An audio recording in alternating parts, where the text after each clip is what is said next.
this Little League World Series, and you kind of demonstrated this, sir, Lubie, when we were talking about the Hawaii Vanderbilt game, a game that you would not have given a flying fuck about at any other time and for any other reason, but that you were encouraged by the professor to put $25 on the money line at 6-1.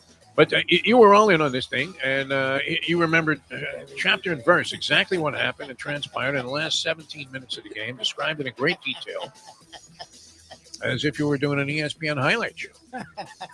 And that was over $25. So I happen to be in a bar, and I'm watching this Little League World Series. You know how they put that little thing up, and it's, it's always kind of stupid, I think, because you're asking an 11-year-old, what your favorite movie is. What do you expect them to say? Citizen Kane? Yeah, I hate when they do that. They put up about this little kid, came up, I think, with like the bases loaded, a little tapper to the pitcher to end the inning. But they put up that his favorite food was a chicken sandwich. All right, so all of a sudden, when this grounder, this little tapper goes out to the mound, I hear this guy yell, "You know what, kid? Take a chicken sandwich and shove it up your ass." And then the guy was grousing, that he had money on the game. And I thought, well, I mean, that proves the point. You put a few bucks on a ball game, it could definitely change the dynamic of your character. Shove a chicken sandwich up your ass, you told this little kid.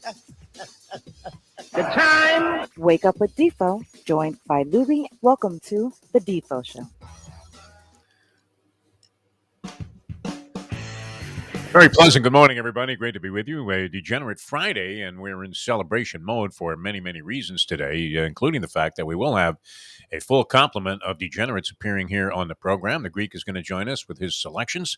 College football, huge weekend, continues into Monday. The Labor Day weekend already got off to a rocking start for most of us who hate them Florida Gators, as they got off to just an horrendous start. We'll get into that a little bit later on. The professor is going to join us, very astute college football handicapper, and he'll have some plays for us as well, along with the big board for this week. And then later on, Mike Mayo of Mike Mayo's Lunchbox fame will be out at Gulfstream Park later on this afternoon, actually in the very early afternoon, plunging away and delighting into some of the festivities that take place at the 10 Palms restaurant there on the second floor. Come on out, say hello, and we'll have a good time. I believe Tony Segreto has been reinvited after the indignity that he had to suffer at the hands of one Mike Lubitz, who a lot of people just misunderstand you, Lubie. I mean, that's part of it.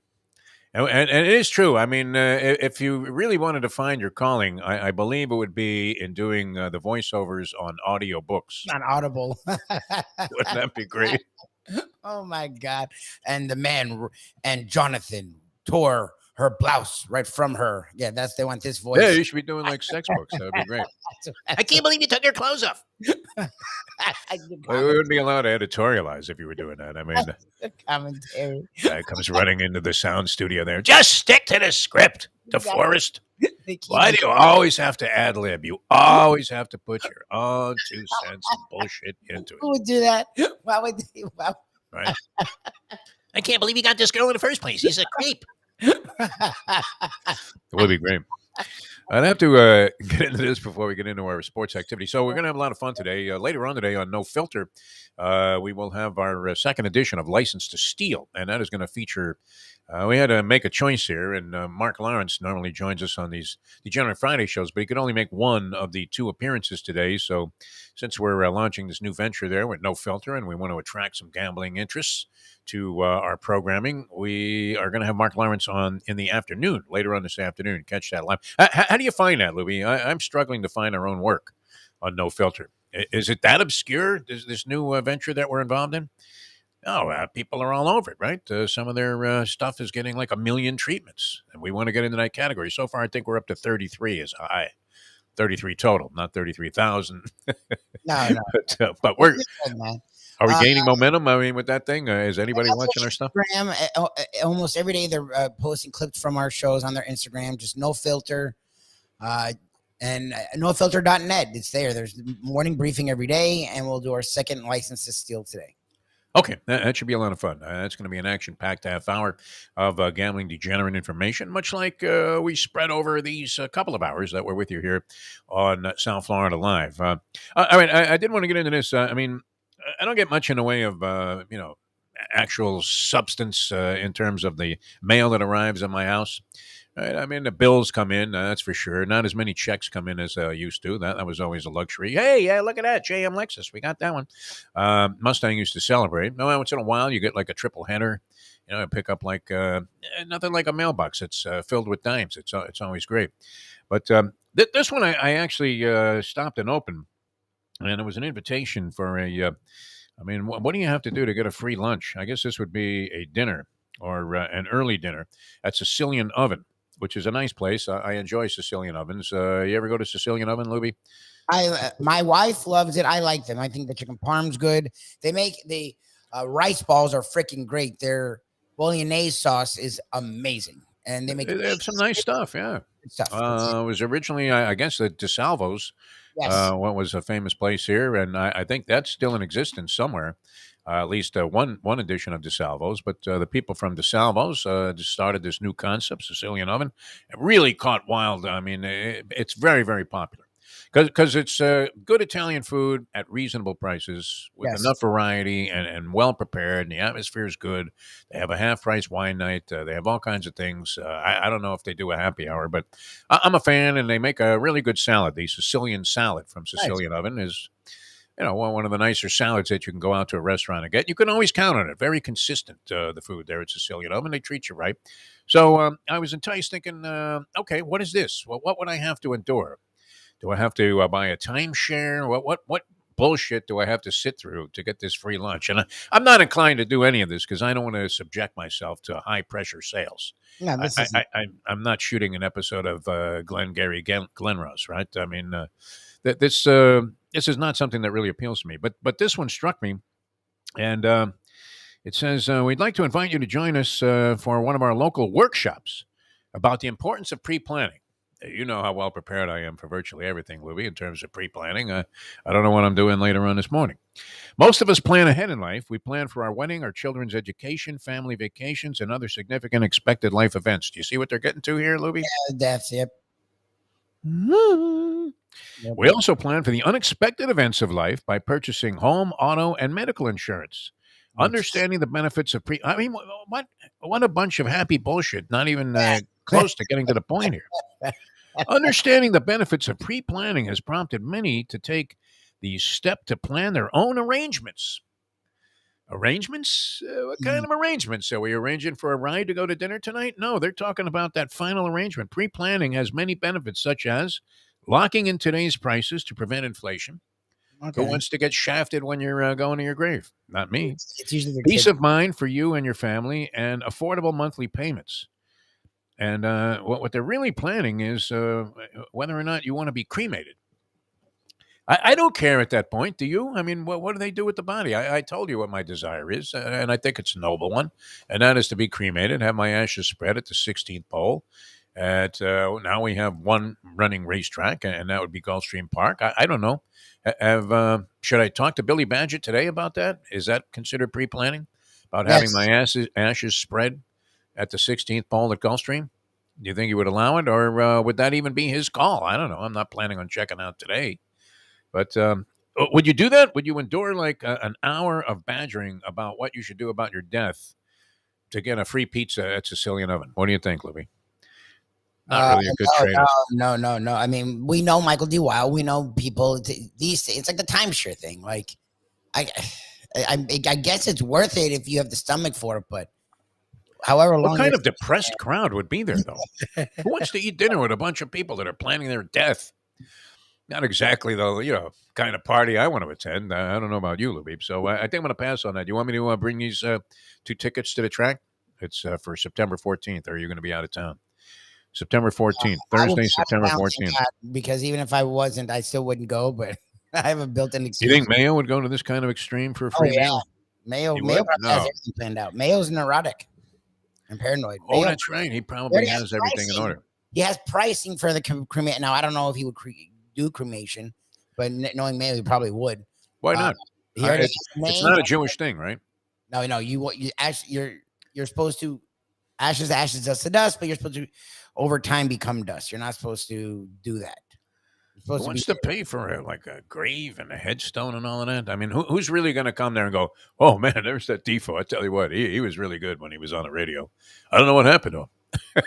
He died. That's what happened. Anyway, that's on the agenda there. So you don't think I should bring these two tickets? The professor, he's not inclined to use something like that. No. Segreto, he doesn't need this shit, does he? Already have Mayo would be the only taker, maybe, right? Mayo would go, but he doesn't need it. Knowing him, he has everything planned out already and paid for, and I don't know. He's a lunatic. Yeah, I'm sure he's already given this careful consideration, no doubt about it. Hey, how great was it last night, Lubie? How I watched, I guess, of the college football viewing that was available, which I don't get everything anymore. And I don't know how much of a problem it's going to be later on. I might have some action on FIU. Their games are largely broadcast on CBS Sports Network. I guess the CBS Sports Network, not CBS, but Sports Network, do they have rights to certain conferences? And the conference that FIU is in, which I have no idea which one it is. Which conference is FIU in? I think they're in Conference USA. Conference USA, okay. Yeah. One of my favorite conferences. No idea who comprised it. University of Texas San Antonio is in that conference, are they not? Or did they move into the Big Ten? They might. No, who knows anymore? No, they're not in that conference. Okay, that's interesting. They moved, yeah. They didn't change conferences. FIU. You said FIU. FIU is in Conference USA, yes. Conference USA. Okay, so I don't get CBS Sports Network anymore with this newfangled, refined version of cable TV that I'm getting. I don't know. How many college football games do you really need to have access to, Libby? Do you find that you will become a college football starved if you don't have CBS Sports Network? Would that damage your ability to enjoy the college football season? I did tune in some games there, I would have to admit. I'm not going to lie. You're talking to the wrong person. I'm outside of the professor. I am one of those guys. I have a wife who doesn't like me watching any sports, so I don't get to do this often. But I can watch from like now that they have the 12 o'clock Fox, whatever the fuck. Oh, yeah. All the way. I don't always watch the Hawaii till 2 a.m, but I can watch 12 o'clock and definitely the primetime 8 o'clock game all the way through. So I can watch 12 to 11:30, 100%. I used to watch Saturday, Sunday, all day football. So last night, and it's what I said. I told you and I told the professor, I'm like, you understand tonight's slate's actually better than fucking Saturday. I was watching, and I usually go to bed by like 9:30. The Gator game, even though it was over, the Kyle Whittingham forgot how to coach the last 3 minutes, so he allowed the Gators to sort of almost make it a game. And then that freaking Minnesota-Nebraska game came down to the goddamn wire. I watched that till I think I was up to 11:30 watching that on a fucking Thursday. So, and there was a CBS Sports game that I was, because the UConn game that I was way wrong on, I think was on CBS Sports. Yes. That NC State UConn was a good game. So you're talking to the wrong person. I love that I have on a Saturday, I can watch 8 games. I like having as much sporting activity on TV available to me as possible. I'm a little disappointed when, because I'm still working my way through what is available on this new system. And I had everything before. It was costing me, a small fortune, because we were not only paying the homeowners association fee for the basic cable that they give you, but which includes, a reasonable amount of stuff. But, on top of that, we're paying for all of these premium channels. So all of a sudden, I'm shelling out 3 sticks a month to watch TV. Oh, no. And, my epiphany on my walks of life essentially is me telling myself for 4 miles, get out there and do more. Don't be laying on the couch the rest of the day watching TV. That's for losers. Okay? Because you're thinking, if your number is blinking on the board as it is, do you really want to waste your time just watching television and watching other people do stuff? That always bothered me. You could be, why not just get out there and do it yourself, right? Find a bunch of guys, throw the ball around, do something, be active. Now, at 72, look, you're not going to be going out there and playing pickup touch football, and saying, or rolling down to the park there, and there's a bunch of 18, 20-year-olds, and you're saying, hey, you want to run some full? No, that's not happening. So your activities are going to be somewhat limited in that regard, but still, get out to the beach, do something. Don't just sit there and watch TV all day. I keep telling myself that, and yet I find myself doing what, Louie? Sitting around watching a lot of TV. Well, I'm tired. I got up early. You don't want to be making excuses, because you know what? When this day comes, you want to feel like I outkicked my coverage and live well. All right, that being said, the Gators, we have many reasons to despise the Gators, do we not, Mike Lubie Lubitz? You hate them because you went to Florida State. You hate them because you live in South Florida. You hate them because you didn't get into the University of Florida to begin with, because the academic standards were a little higher than we were able to meet in terms of the level of intelligence and intellectual prowess that we were able to display. In fact, and I didn't know what I was doing when I was applying to colleges. I only applied to like 3 schools, and I got into one right away, University of Missouri. I don't know if that's because my father went there. I'm certain, and I was looking for supposed journalism schools because I thought I wanted to go into this as a career. What a foolish move that was. No, it was great. In fact, most people that I know from the distant past would say, and some of this came up when it looked like I wrote my obituary the other day on Facebook. It was National Radio Day, and I was talking about my 40 years on the radio here, and how much fun it was, and all the great people I met, and all of that is true. I mean, I really did have a good time. I had a great ride. It's not over. We're trying new things. We're doing new stuff even today. So the trip just really never ends. That being said, though, when I put this little thing up about National Radio Day, just kind of saying, hey, it was wonderful meeting all you people, whatever, fantastic, thank you very much for the good time. Many people read that as an epitaph. And one of the things that popped up from guys that I knew from the distant past, like people I knew in high school, a couple of people weighed in on this, and they said, what's great, DeForest? My brother always tells me this also. You knew what you wanted to do from the time like you were 5 years old. You wanted to be into some kind of sports broadcasting or be in sports in some capacity. And while a lot of them went on to become successful attorneys, physicians, business people, all kinds of great stuff, they made a lot of money. Their retirement is far more comfortable at this point than mine is.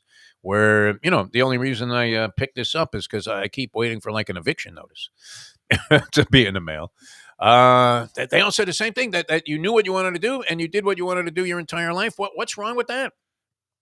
That is a life well lived. So with that, I'm allowing myself to watch as much, college football on TV as I can consume, including last night's Gator game, which I had great interest in. Now, the reasons we hate the Gators are what? They're well documented. I mean, for me personally, it's in my blood. The Kane stuff, I guess. Oh my God! Did I have to put up with That's a a long bunch of list. literally the most insufferable fans that you could ever come across? I wasn't used to this because I had covered the USC UCLA rivalry out in California. That was really the first time. I guess I followed college football when I was in school, but we didn't care about college football growing up in New York. It was not a high priority of the sports fans. General consumption to get into college football. We didn't really have teams, right? Did Hofstra have a team? I don't know. NYU didn't have a football team. They had like Satch Sanders playing basketball, and they might have disbanded the program at some point. I mean, Syracuse, it was really Syracuse. That was really, and I guess Notre Dame became a pseudo Northeastern program because you had a lot of Catholics in Boston and Irish in that area. So Notre Dame, but other than that, what else did New York have? College football was non-existent. They didn't give a shit. We didn't care about it, and it was kind of boring to me compared to the pros. It really was. I remember, I think it was a Michigan State game was like the big game one year, and it ended in a 10-10 tie. And I remember watching it and thinking, this is dreck. They were running the ball much more frequently than they do now, where you have more wide open passing attacks. Thank you, Howard Schnellenberger, for kind of changing the face of the way college football offenses operated, because it was Howard that came in there with the pro style, and everybody was like, what is this guy doing? What does he think? This is a professional team? And it was, and they started throwing a football, and people realized, guess what, Ben Schwartzwalder, the forward pass is okay. It's legal now. Fucking Ben, man. I mean, like 4th and 23, shadow of his own goal line. There's the give, and I tell you what, no room there for Roger Pretorius. He was snuffed at the line of scrimmage. What else is new? I mean, hitting the ball off, just a brick wall in front of you, and people were hip to the fact that Schwartzwalder didn't know the forward pass was legal. But the offensive, schemes have expanded. You would say what? It's a faster paced game than the pros? Oh yeah, Is that a fair statement? Maybe. Yeah, I mean, the pros for a while there was picking up a lot of the spread stuff. It, like most things, defense has caught up, so they've gone back to more of a mixture of spread and pro style. I don't know. College to me just seems like ahead of the curve. Like it's funny. Back in the day, you're right. Like college was always behind the eight ball. Now it seems like college is where the NFL goes to get their new stuff.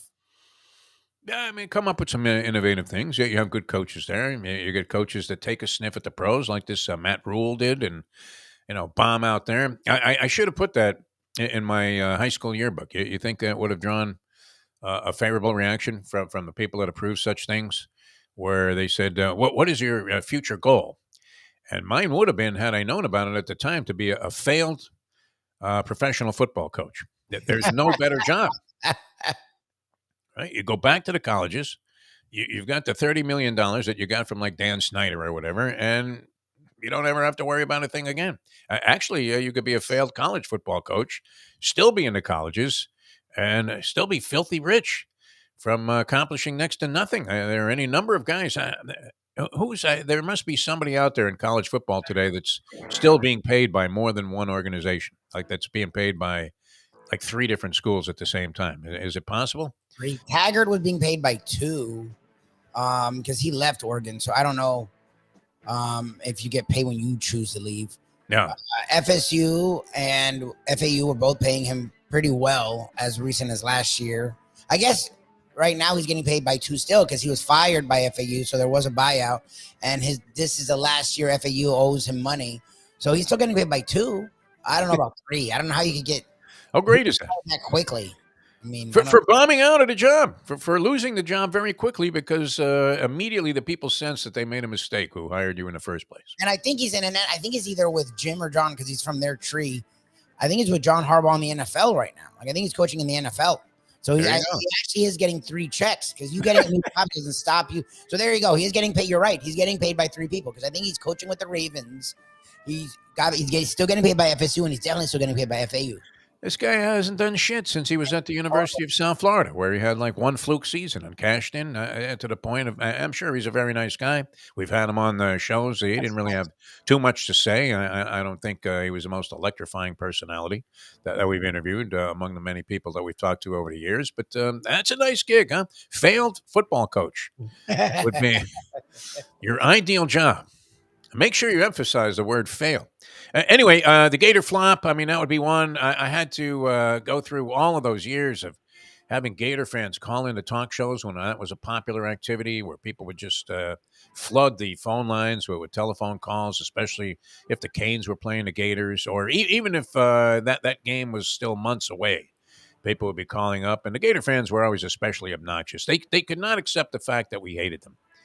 That was part of it, and we had good reason because they just, I don't want to say they came off as a bunch of dickheads, but right-wing Republicans, Gator fans, sort of goes together, doesn't it? Just, follow them along, as if you were in Jonestown. Yeah, the grape lemonade or Kool-Aid is the best. That was all they were offering, right? Laced with cyanide, unbelievable. And they were drinking it. They were drinking the Kool-Aid for many, many years.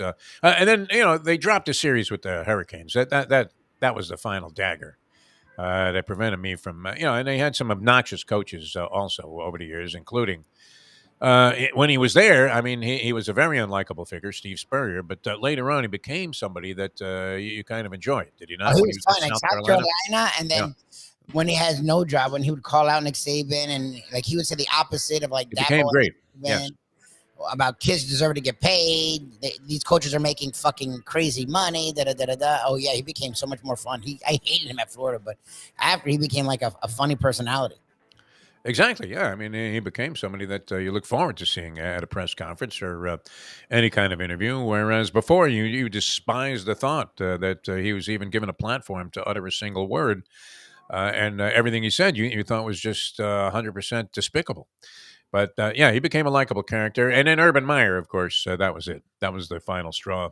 If you were going to lean towards maybe taking a kinder, gentler stance on the Gators, that eradicated any of that. I mean, it was out the door.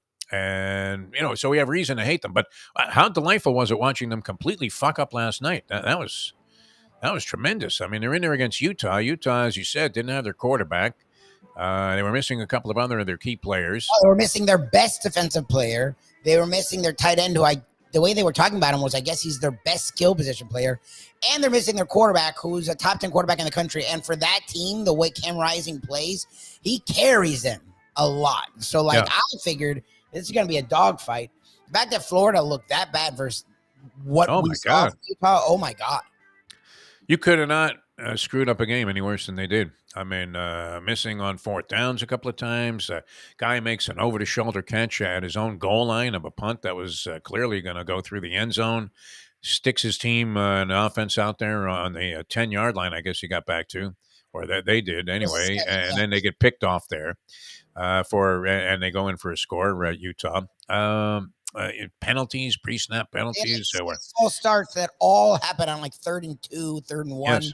Like, oh my God. Like, just a disaster. I mean, they looked absolutely abortive, and it's going to be a long SEC season if you're going to come to Las Vegas and talk to a man like Mo Green like that. It's going to be a long season for them Gators, and I couldn't be happier about it. So that was the highlight of last night for me, watching the Gators get clobbered by Utah, even though the final score was a little closer than the game would have indicated. 24, what was it, 24-11, something like that? Yeah, they got a late touchdown on a 2-point conversion. It was actually bogus. It was a 4th and 2 that the ball clearly not only hit the ground, was laying on the ground. And even the ref guy, Bill Lamanier or whatever, was like, yeah, that was definitely hit the ground. And like Herbstreit was like, so you would have called that off. He's like, if I saw that on the field, I would call that off immediately. Then the ref comes on, goes, oh, we're going to keep it. They made some really bogus calls last night. I mean, you're watching passes hit the ground before they get to the guy, and they review the play, and they call it good. Really insane. What is the point of having instant replay if you're not at least going to acknowledge? I mean, you don't have to take it apart like it's a Zapruder film, but you can clearly see the ball bounce before it gets to the guy, and they still call it a catch. That is ugliness. All right, the Greek going to join us in a few minutes, so I'll get some predictions on the college slate for this week. Also, the professor going to be on board, Mike Mayo, later on, the gambling gourmet in his capacity as a gambling gourmet. And I don't know what he's got for us. He's not much of a football sports bettor. No. We'll be involved. Maybe he's got some tips for this poker tournament we're going to be in on Saturday. Are you playing in that, Lubie, by the way? Are you planning on being there? But I'm excited to do the show. So we're finally in my neck of the woods. We've been near you. We've been near Mayo. I drive all around fucking South Florida. We're finally going to be in my neck of the woods for a Mayo experience. Of course, it's a Saturday, but I'll take it. All right. So Coconut Creek Casino tomorrow, 12 o'clock. We're doing our show, the Mayo Lunchbox Extravaganza. So check that out. And then Defo and Mayo will be in the poker tournament, a special poker tournament they're having. So check that out tomorrow. That should be fun. Even though I used to watch Sammy Faha there on, poker first was being televised, I was sort of fascinated by it a little bit because the characters kind of made the shows more interesting than anything else, right? You had Scotty Wynn. When I love that Mr. Potter would do the play-by-play. That was my favorite, the guy that played. Oh, yeah. Gabe Kaplan. What are they, Gabe Kaplan? I tell you, I mean, I knew Gabe Kaplan a little bit when I was living in California because he hung out at the Unknown Comics Club. And I'll never forget this. He literally did a Pete Rose Fosse thing on Gallagher, the comedian who used to break the watermelons with the sledgehammer who just checked out. He was coming home, Gabe Kaplan coming home on like a fly ball or something. There was a play at the plate, and he plowed Gallagher into the screen. Gallagher was kind of a fragile guy by comparison to Kaplan was sort of a big guy. And I'll never forget that, seeing Gallagher literally, maybe that's where you got the idea about the watermelon thing, because he was splattered all over home plate. Eyeball over here, kneecap out of place. And Kaplan was a guy who mowed him down. Very determined competitor there, Gabe Kaplan. Maybe that helped him in his poker strategies. All right, we're coming back with more in a moment here on the Defo Show. Degenerate Friday, just rolling out. The Greek up next in a moment. Now that. The time. It's 7:31. Folks, Tony Segreto here. Let me ask you a question. What do you look for when you go out to eat? Good food, obviously. Friendly atmosphere, not too loud, but good energy, reasonable prices, and a place where you feel comfortable. All those ingredients, no pun meant there, are hard to find unless you're talking about the Texas Roadhouse. You see, they encompass all of those attributes. Really, really good food, amazing atmosphere, good for a family, good for a date, or just a night out for yourself, and prices that will make you extremely happy. Their ribs unmatched, steaks hand-cut every day. Everything, and I mean everything, is made on site, including their incredible bread. It's the one day, folks, that you can forget about low-carb diets. Trust me when I tell you, Texas Roadhouse, your restaurant, your destination when you say, where should we go and eat tonight? From the newly renovated sports bar to the beautiful bayside views captured at the Tiki Bar, Jimmy Johnson's Big Chill has it all. Located at mile marker 104, the Big Chill also offers waterfront dining while experiencing breathtaking sunset views of the Florida Keys. It's simply the hottest spot in the Keys to cool off. That's Jimmy Johnson's Big Chill at mile marker 104 in Key Largo. For more information, call today at 305-453-9066. The big show, ladies and gentlemen, and best use of the foreign object. It's my favorite piece of equipment, the foreign object. What was the best use of it you've ever seen, Big Show? The best use, I have a couple all-time favorites. I used to love the Muda mist to the face, that green mist. Oh, Kevin Sullivan? Kevin Sullivan used it, but it started by the great Muda. Oh, okay. Yeah, but Kevin Sullivan, yes, would use that because, Kevin Sullivan would steal anything from anyone. Yeah. Once he went over to the dark side. Well, once he was on the dark side, were you ever tempted to go dark side? Me, I've had more turns than NASCAR. Are you kidding me? Have you ever at dinner started a conversation by saying, McMahon? Oh my God! Just out of habit. Oh yeah. For a while, we'd say our prayer before we ate our food was, "Thank you, Lord Vince, for this beautiful bounty for which we're about to receive." Buenos dias. The cafecito is piping hot. Why not enjoy it with Defo and Lubie? It's now time for the Defo Show. All right, welcome back to the show, Degenerate Friday. We're rolling it out right now. The Greek going to join us here in just a couple of seconds, and that's always great, getting his perspective on things. The Barry America campaign was correct on one. They said take UConn, getting 14 points with Jim Mora Jr. at the helm. I had this program going in the right direction. NC State beats them by 10, so you get a cover there. Utah easily covering the 4.5 over the Florida Gators. The UCF game, you called that one correctly. You said go ahead and lay the 35. They shellacked Kent State, not Penn State, but Kent State. A big difference there, 56-6. And I guess this one was kind of an odd result. They played in like a monsoon, not gorilla, but like a rainstorm. Arizona State and Southern Utah. I think that spread was like in the 30s, and Arizona State eked out a win. Really? Because I know they scored super quick and super early. I didn't realize they struggled on it. 24-21, the final there. There was like a 3-hour delay also in that game because the weather was absolutely obnoxious, even for a football game to be played. And Minnesota did not cover against Nebraska. They were laying 7 and ended up winning 13-10. All right, is the Greek ready to go? Beautiful. All right, without further delay, let's bring on the gentleman who probably, as we said, I mean, when Gehrig wrote the speech, I don't know if he ad-libbed that thing about being the luckiest man on the face of the earth, but he had to be thinking about this gentleman when he conjured up that thought. We welcome the actual luckiest man on the face of the earth, the Greek, to the program. Greek, how are you, my friend? What a great introduction. I mean, I don't know if I'm the luckiest man on the earth. I don't think I am, but I might put George Clooney ahead of me. He's done well. He's done well for himself. Selling tequila for $1 billion. Yeah, tequila. I might put George Clooney ahead of me. I might put anybody who had Utah ahead of me last night. Played the Gators. You played the Gators? No, we're ready. No. No. I said anybody who had them. Yeah. Yeah. But college football's here. People are jacked up, obviously. And we're ready to rock and roll. The pros are next week. Dion makes his big, debut tomorrow, which is amazing. He's got more pub. Colorado got more pub than Georgia this year, which is unbelievable. Yeah. Shows your personality, so. Yes. You would think they were going to win a national championship. Dion's in every promo. And when did he start wearing a cowboy hat? Is that new? Yes. Since he got out there. All of a sudden, he's Haas Cartwright out there. I mean, what the fuck? Yeah. It's like Kelly. When he went to LSU, he started, being there, and he had an accent for Notre Dame. Yeah. You adapt. I mean, I think it's great what he's done for the program. The over-under on that team is 3.5 for the season. And a lot of my guys that I know in towns in Vegas, they're like, just bet against Colorado every week. 61 new guys. I don't know. It's either going to be, yay or nay tomorrow with him when they play TCU.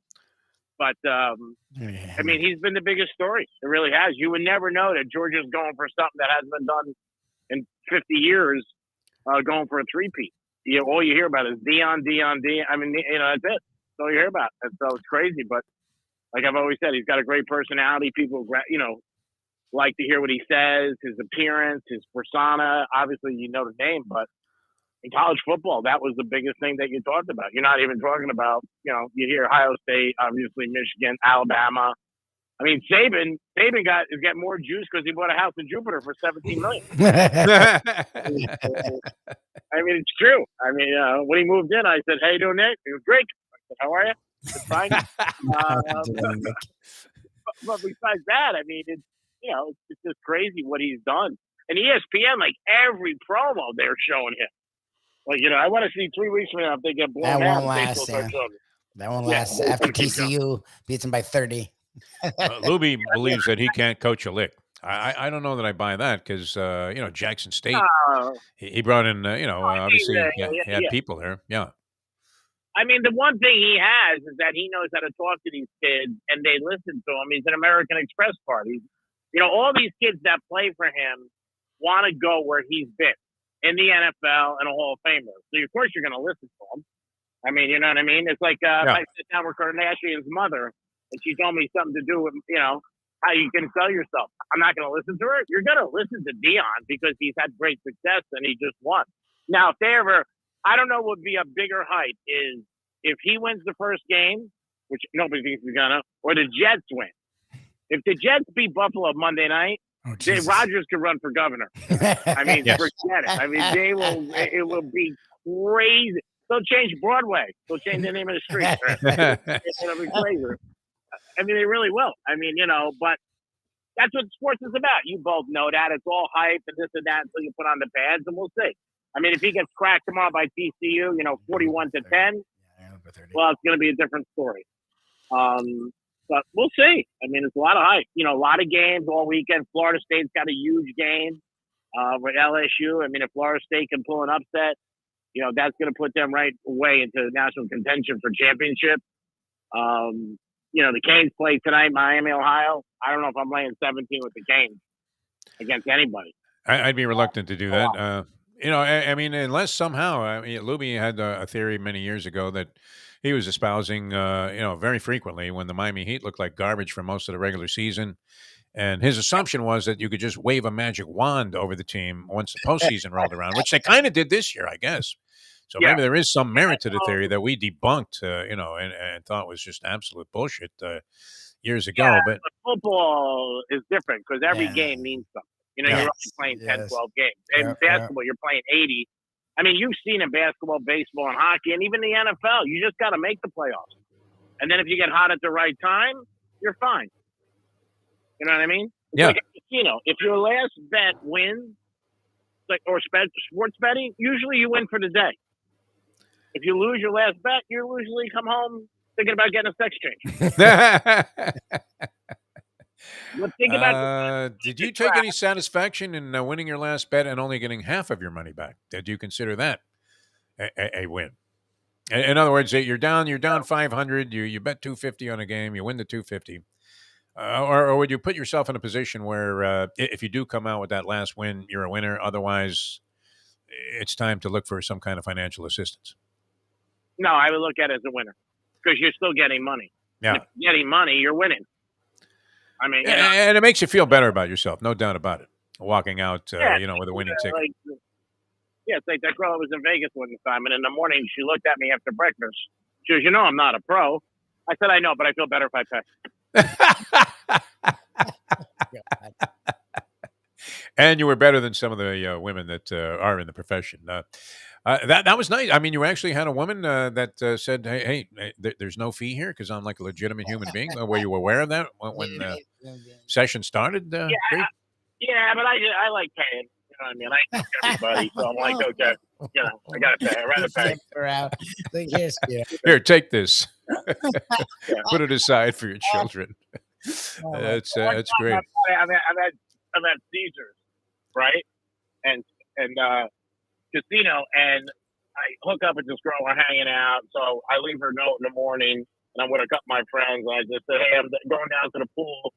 So I left her $300 by the side of her bed to like get a massage or, breakfast or something. I don't know what time she's gonna wake up.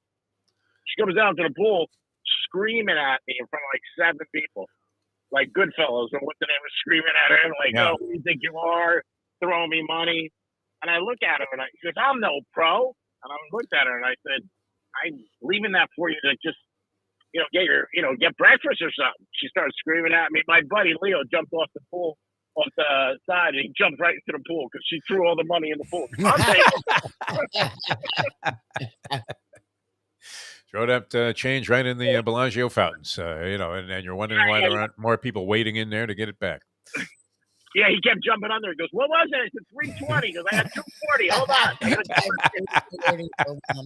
go, there's another 60 someplace. Find it. I said, oh, my God, you can't be nice to these people. Everybody's yelling. That's funny. Yeah, but I think TCU is a strong play. I would take them first half, and I take them for the game. LSU, Florida State is going to be a tough game. It really is going to be a tough game. And Illinois this year is going to have a very good team. Look at them too Saturday. All right, 3 potential plays there. So what do you think in the FSU LSU game? You're kind of hedging there. Lubie made a very eloquent case yesterday on one of our platforms that FSU, by all rights, should run away and hide in this ball. I didn't say that. I just said they should win the game. I don't know about running away and hide. LSU has talent. It's hide and go seek late in this game. Win or lose. I hate picking on my team. Like, just if you look at right now, LSU has like issues in their secondary. Their running back, either their starter or their backup running back just got suspended and is missing the game. Their best defensive player, their defensive lineman Mason Smith, who's a preseason All-American, is not playing in the game. So they have some issues there. And then FSU has everyone's healthy, everyone's ready, and they return like 90%. They return, I think, either 1 or 2 in the country in production. So, like, they're fucking loaded, which a lot of teams don't. Usually when you have guys that are NFL ready, they go to the pros, right? Well, the NIL, FSU used the crap out of that to keep, like, 4 of their guys that were all at. Yeah, well, they're making more money. Yep. So that's why I lean FSU, honestly, just from a gambling standpoint, because they don't have the issues LSU has. Like, LSU has there was a lot of suspensions, a lot of weird shit happened going into the season that FSU just doesn't have to deal with. Well, I think it's going to be a very close game. Oh, yeah. LSU too. So, I would probably take Florida State. Now, I got a friend of mine who loves LSU who went there, and then I got you who went to Florida State and loves it. And I think you have more issues than him, so I'll bet Florida State. I would normally think this, that if you believe the game is somewhat of a toss-up, or, you're having a tough time separating the two teams, why wouldn't you always take the points, especially with a team that is in more of a home position, even though they're not playing a home game? You would have to imagine that in Orlando there'll be more Florida State fans than Louisiana State fans, even though they probably travel very well with their contingent. But I don't think they can outnumber the Florida State fans. So you're looking at a home team essentially getting 2.5 points in a game that you think you can flip a coin in. My inclination would be to take the points in that one. Or bet the horse that the Florida State guy comes out on in the 6th. Yes. There you go. At Saratoga. Saratoga. You bet that. No, I think, I would probably go with Florida State. I probably would. But TCU and Illinois are my 2 picks. TCU, Illinois for the Greek. And that's going to get us off to a rocking start here this year. What are your plans for this weekend, Greek? Do you have plans to be in front of some large screens there watching this action? I'll be at Strike Cigar Lounge with my friends, banging around, smoking cigars, and figuring out why my life went wrong as I'm getting a manicure. Yeah. Yeah, can you polish up those toenails a little bit? I got to get out of here. No, excellent. All right, it sounds good. Lobster dropped to me by a drone and with light butter, and that's it. It's a quiet weekend for me. Labor Day, that's it. Just bang around and get ready for the NFL next week. And Strike Cigar Lounge will start being there next Friday. We're giving away a Vegas trip, and we're giving away a golf cart, custom golf cart for 2. Oh, so wow. We're excited about that. Are we eligible, or how suspect would it look if either Lubie and I won one of those 2 prizes? We're not really working, in the same organization. This is kind of an independent thing. You're eligible. You're eligible. All you got to come up is beat me in 7 games, If you win, you get a $200 gift card to New York Prime, and then your name goes into the hat with other winners. We make the drawing in January. You're 100% eligible. Oh, wow. What time do we have to be there? This is next Friday? This is next Friday, you're saying? Next Friday, I would say 1:30. 1:30. Is that place that used to be something else there in Boca that we used to go to? Yeah? Yeah, but I mean, it's all season, so you don't have to worry about the first one.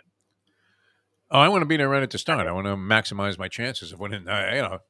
Nothing would be better than me, more dangerous than me, riding a golf cart up and down A1A, which I despise those people. So, I could take advantage of the open gun laws that Ron DeSantis has embraced and just start taking people out that are riding golf carts. It doesn't look like we're going to get sports betting. No, what happened? You were so confident. Oh, you were like, oh, no. Yeah, it does. I mean, if they don't turn it on by Wednesday, that's it. They're going to wait and go back to, it's going to go to Supreme Court, and more people are going to have to get, taken care of, I guess. What a fucking joke. It doesn't look good. What's the main stumbling block that they want to give it all to the Seminoles and the other people are opposed to that? Yep. Mm-hmm. That's it. Seminoles Okay. want the ball, and the other people are debating it and fighting it, and it's going to go. It's a shame because it would make the state millions of dollars. I mean, for us, it's our backbone, and we know it. People don't realize, how much money gambling can bring into the state and jobs and stuff like that, help taxes and kids and school, but like lottery. But we'll see. I mean, hopefully, eventually, we'll get the three biggest states in the country don't have it, which is us, obviously, California and Texas. But we'll see. I mean, Jersey's taking in $1 billion a month. Exactly. And they have been for some time. Chris Christie weighed 140 pounds before they started fattening up on sports betting in New Jersey. He kills me. He is one of those guys that, remember when he ran for president and the New York Post had the back cover, Fat Chance? I think, there's some people that there's always a damaging, lasting image. And with Chris Christie, it's that picture of him looking like he swallowed 2 bowling balls sitting on the closed beach that he had just mandated nobody could go to, that wasn't open to the public, and he's there in the beach chair with a shirt on and a big puppic sticking out, and it was like, that was it. That's your lasting image of Chris Christie.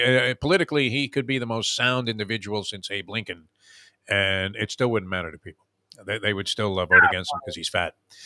Which, we've proven that theory that when coaches lose weight, when fat coaches lose weight, like Tony Sperano, happened with Rex Ryan. As soon as they got skinny and they went with that, I guess Sperano did it naturally by running up and down stairs. But we know that Rex Ryan had a little assistance there with the bariatric surgery. As soon as they got skinny, they started losing. That was it. They were not the same. If you're a fat guy in sports, you want to stay a fat guy. Otherwise, you lose your mojo. So it's like Chris when Christie. you go to a restaurant, you see a skinny chef, you wonder if the food's good. Exactly. Yeah, you're wondering, who hired this homeless guy to come in here and start cooking today? It can't be the chef.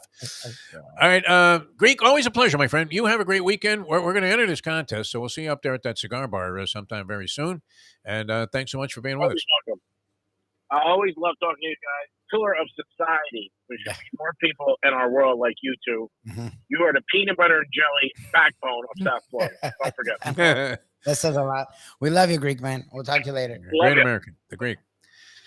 Peanut butter and jelly fish, probably more likely. See, now, if one of those foo-foo places that Mayo likes so much offered like a peanut butter and jellyfish sandwich, he would probably eat it and consider it a delicacy, no? Oh, 100%. He said he'll try anything. He's openly said that. But if it was like at Evelyn's or the Catherine or what is it, the Heritage, one of those places, Carbone, the chef came out there and says, hey, Mike, this is our peanut butter and jellyfish. It's something we've been working on for some time. Do you think he would actually eat it, tentacles and all? Yes. I think 100% he would eat it. And probably find something satisfying about it. Exactly. That he would compliment. Oh, this is great. Yeah. He gives the best fucking ridiculous key lime pie notes that no one could have found. But this jellyfish he would adore. 100%. I'm surprised Beth there from Gilbertson. Just tell him, I'll give you something that's a little soft, Mayo. Point right to his crotch. I mean, isn't that the first rule of thumb? You don't always have to have something to say, Lubie? Yes, that's actually what I've been told a lot. Yeah. Life. It's okay to let it pass, you know? And that was fine. It's not like the person is going to go through life, and continue to make, just, I mean, that key lime pie, if you didn't know any differently, would you not have said this was fine? No, it was more than fine. I thought it was great. I Yeah. didn't tell, and I know no. It wasn't like it was, sloppily guessing pouring all over the plate. Against their mother, Lorraine. I always forget. Not Mayo considers this, he's putting on a challenge, always in defense of himself, it's constructive criticism. it was constructive criticism. She took it, but I wouldn't have gotten there. And look, it's fine. He has the palate and all that crap. But I've had key lime pie I didn't like. That was not it. That was very much like her mother's. Like that, I couldn't have told the difference between that. And again, I'm not the pro, and she appreciated it, and she understood exactly what he said. So he wasn't wrong in what he said. But I didn't know. Did it need more nutmeg? I mean, why didn't he go into that too? It was a more firm quality instead of Some people like it that way, though. But my thing was, it wasn't like, no. It wasn't mushy. That's for sure. That's what I'm saying. Like, I was like, okay, I mean, it's fine. She took it, but I don't know where the fuck you're coming from with this. But it wasn't necessary to say anything. And how could you even tell the difference after eating 6 burgers? With a variety of things on them, including like you had onions and onion rings. He said that's a part of the lunchbox package. Professional consult. He literally said this so people could read.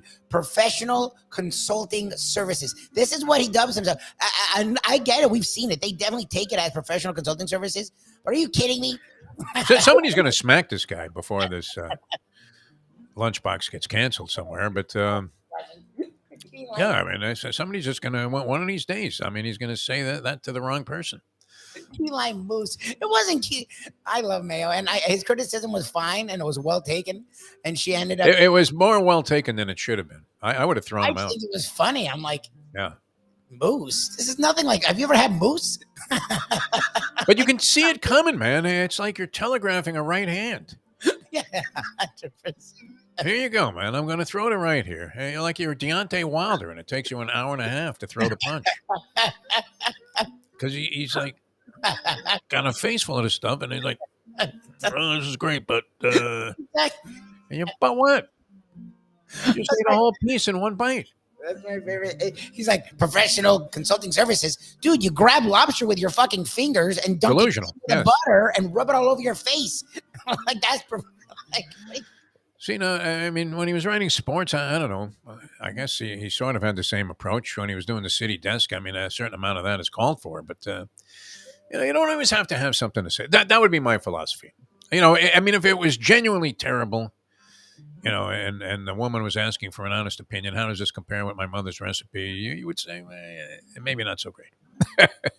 But no, I mean, and a perfectly lovely young lady too, who needed this like a hole in the head. This criticism. It's fine, she was open to it, and because her mother's tough and all that, and her father was supposedly even tougher. But I'm just giving him shit. I just think it's funny that like I ate the thing, and I'm like, this is really fucking good. And he thinks he's doing people a favor. That's the funny part. I'm like, good for her that she was able to match her mother's, because her mother's key lime pie is as good as any key lime pie I've ever had. A bold attempt. His face, and I'm like, how is he getting up? Where is he going to go? I mean, if Mayo was in the pole vault, right? I mean, are you expecting him to be Sergei Bubka? No. He's not going 17 feet. But if he went like 4 feet in the pole vault, you would look and go, you know what? That's excellent, Mike. I don't have anything negative to say about that. That's good. You just keep that going. Yeah, well, yes, great. 100%. All right. That's a whole nother issue, and maybe that's why, I don't want to say, no. I mean, that couldn't have been the issue in his marriage, no? No, it still is. I mean, it is now more so than it probably was then. Beth and some of these other chefs actually do take it, and they love it. She's one I think he did this with, and his ex-wife, and did not want the criticism. Yeah. Who wants to hear it, really? Like, ooh, salty. Okay. Get the fuck I got a face full of food, and he's going to complain about... well, there could have been 2 more granules of sugar in there. Couldn't really taste that. All right, we'll talk to him later on. As embarrassing as that was, that was an embarrassing moment for me on the show. I don't know about you, Lubie. I was cringing. I really was. Because I know Beth wanted it, but I just find you get embarrassed. I just find it funny because you're squirming and the chef's like, really? Wow, thank you for the Jeez, tip. Mike. I really appreciate your knowledge and your wisdom. I'm like, knowledge and wisdom. The dude just had half a sandwich hanging off of the fucking ear. Right, and he's going home to a frozen package of Skyline chili. He's gonna eat Skyline for dinner. I'm like, yeah, knowledge and wisdom. Talk about confusion being your middle name. He's like Dion. He's like the way Dion is so people on Yes. this Colorado team that's going to win 2 games. He's like Mayo. I rest my case. All right, the professor coming up next. We'll get into a big board and some college football predictions from a guy who knows his stuff. The professor. How did he make out yesterday? Was he 2-0. well? I don't know what he did yesterday, but week 0 he was 2-0. He was all Okay. over the Hawaii game and he nailed it, and they almost covered money line as a 17-point dog. Right, And a very he good had suggestion. Under on Ohio and San Diego State, and that game went way under. That game it was a rare under game that you didn't have to watch. You could have coasted. Yeah, and it doesn't take him a while to get going because he does all of this off-season research, which goes into detail that a lot of people would. I'm looking at the point spreads here today. I know nothing about any of these teams really, and yet I would be inclined to go ahead and make like a 16 parlay because that's just the way I roll. Take a shot, you never know. All right, back with more in a moment. Now that.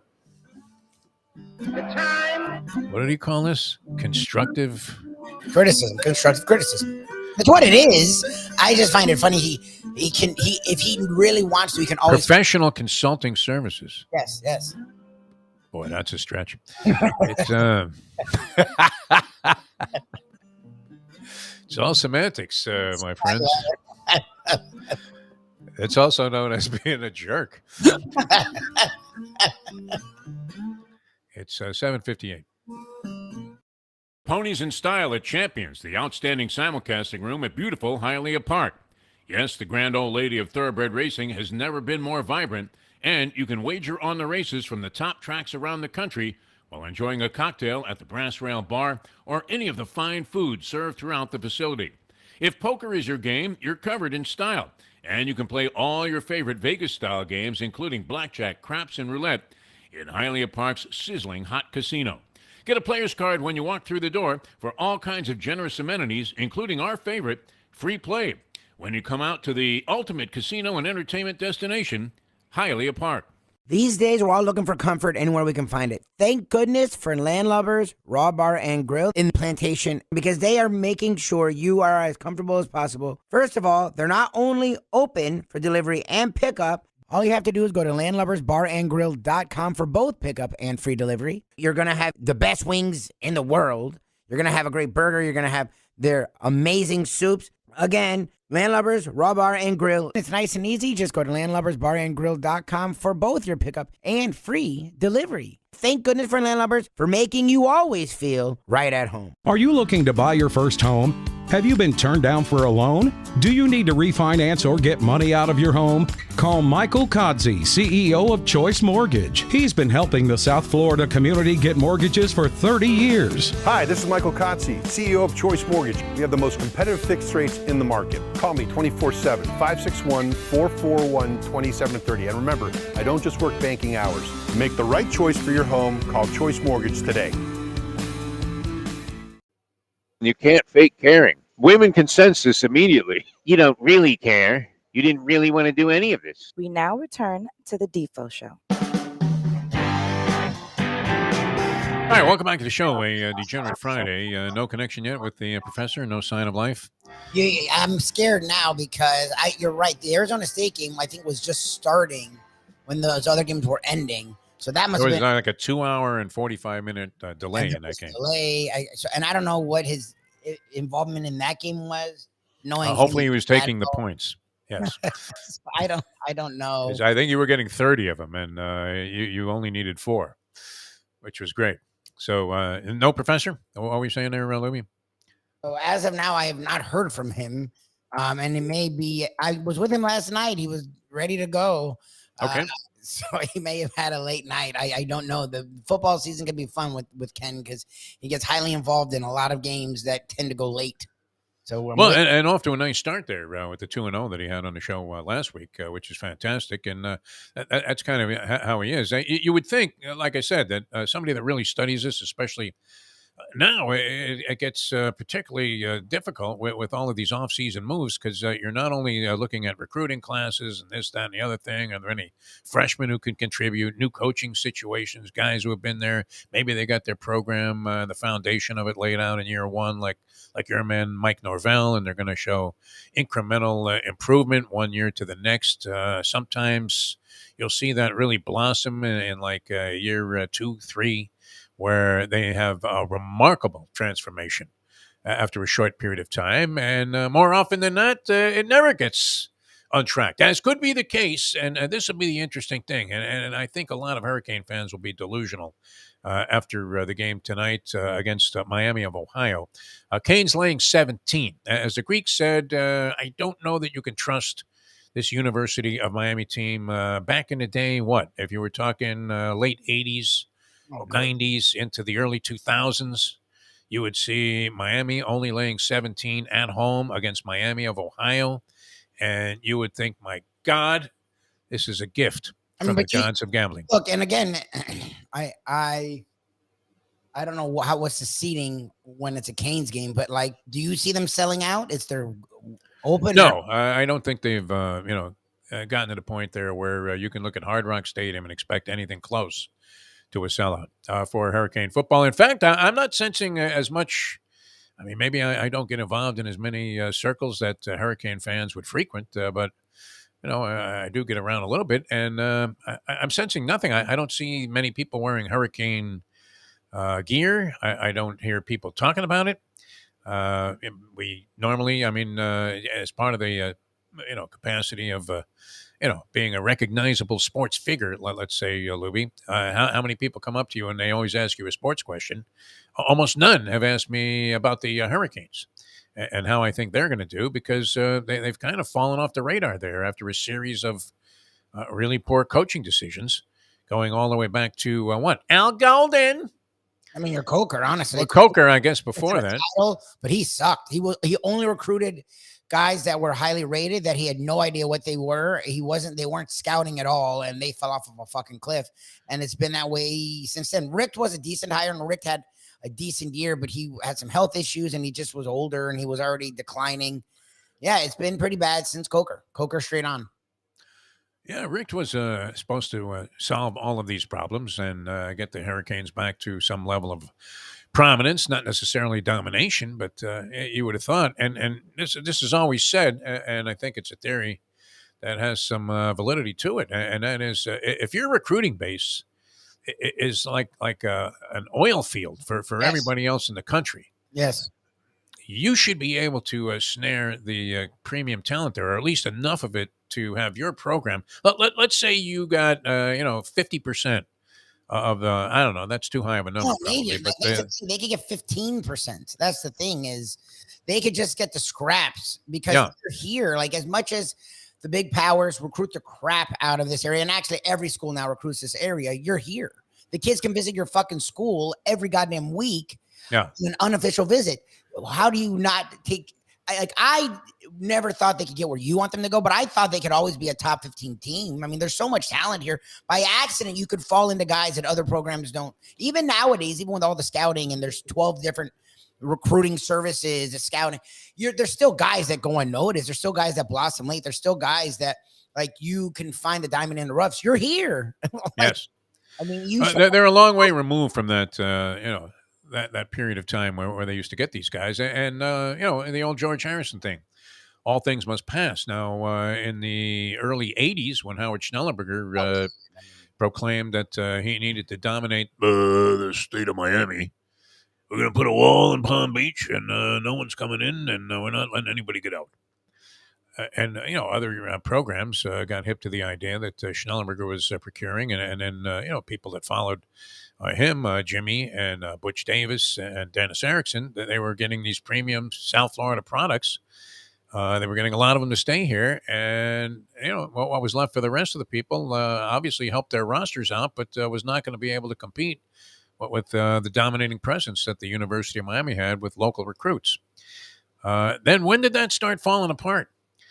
Because it's not as if they don't get talent. My problem with the Hurricanes last year under Mario Cristobal was simply they took this Van Dyke kid who was a Heisman Trophy candidate and turned him into utter garbage. Now, Yes.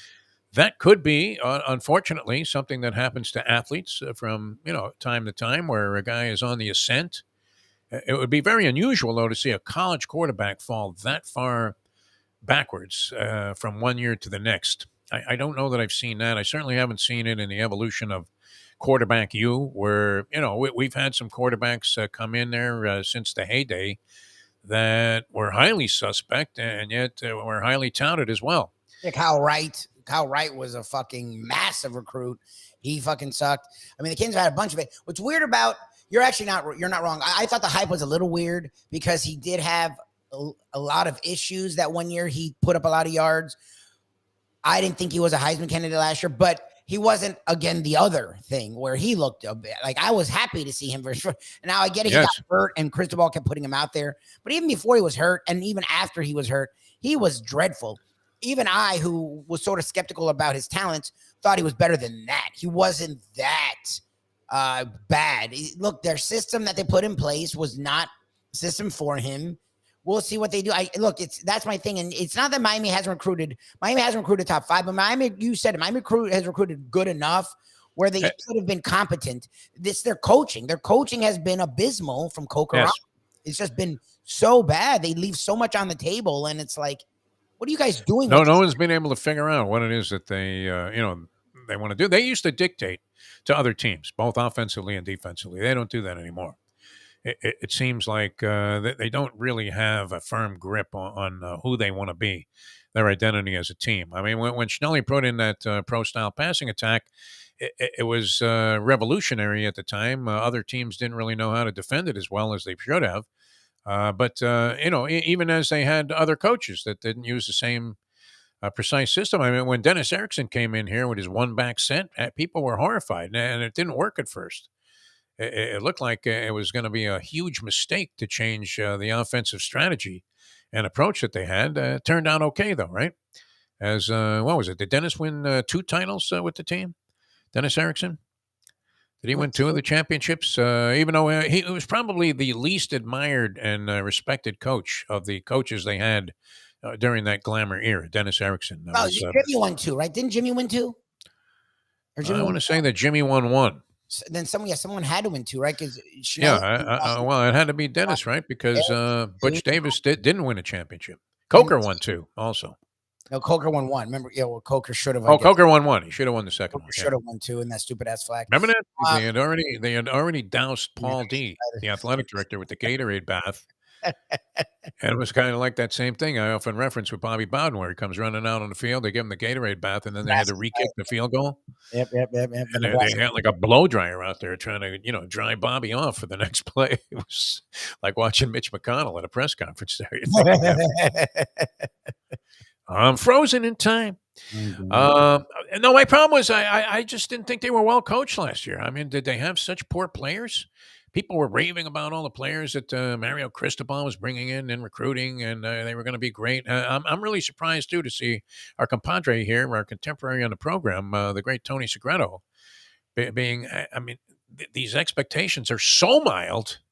It almost seems ridiculous. Like if you were going to bring in Cristobal and, say, they've been saying this forever. Well, we need to be more competitive paying assistant coaches because we don't get the great assistant coaches anymore. They can go somewhere else and make $1 million here. They're getting paid $200,000, which is not bad for being a football coach. But nonetheless, I mean, you're going to go where you're going to make 5 times the money, without much hesitation. So that was one theory that was in play. And so now the money is there and they're paying these guys and they're paying Cristobal very handsomely, $8 million a year? Yes.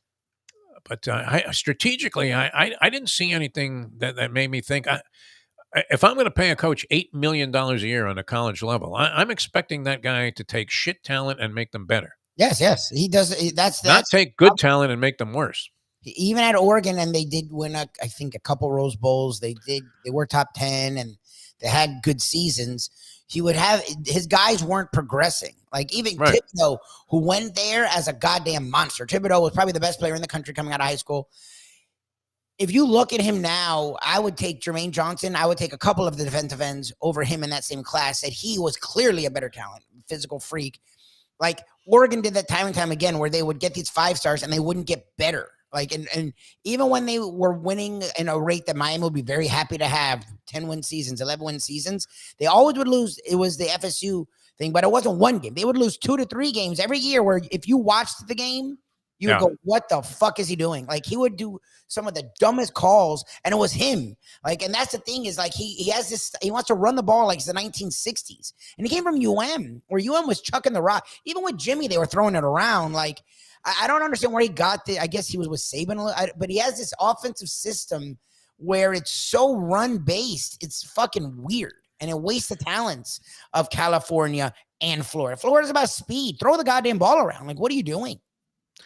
You would think, I mean, I'm going to have to see a lot more from Mario Cristobal this year. If the team corrects, some of the, bozoic moves that they were making last year, and this Van Dyke comes back and turns out to be a really good college quarterback, then maybe I need to reassess my opinion. I just was unimpressed last year. I think if you're going to bring in this kind of coaching staff, the talent wasn't that bad that they should look as lackluster and listless as they did throughout most of the season, and suffering some losses that were unfathomable in the past, where they're being handled by teams that in no way should even be competitive, and they're losing to them. Not even narrow.